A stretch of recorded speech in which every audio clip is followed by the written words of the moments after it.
திருச்சிற்றம்பலம்.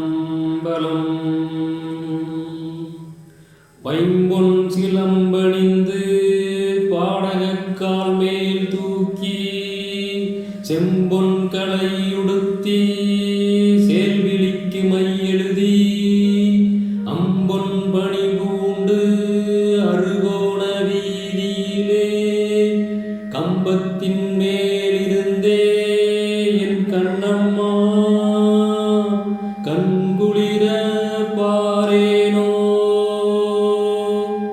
பசும் பொன்னாலான கால் சிலம்பினை அணிந்து அந்த சிலம்புக்கு மேலே உயர்த்தி செம்பொன்னாலான கலை என்னும் சேலையை உடுத்தி கெண்டை மீன் போன்ற கண்ணுக்கு மைதீட்டி வேலைப்பாடுகள் அமைந்த அணிகலன்களை அணிந்த பராசக்தியை யோக நிலையில் 6 கோணங்களை உடைய விசுத்தி என்னும் 5ஆம் ஆதார வீதி வழியே செல்லும் போது வீணாதண்டு என்னும் கம்பத்தின் மேலிருந்து கண்குளிர பார்க்க மாட்டேனா என்று மனோன்மணி தாயிடம் கேட்கிறார் அழுகணி சித்தர்.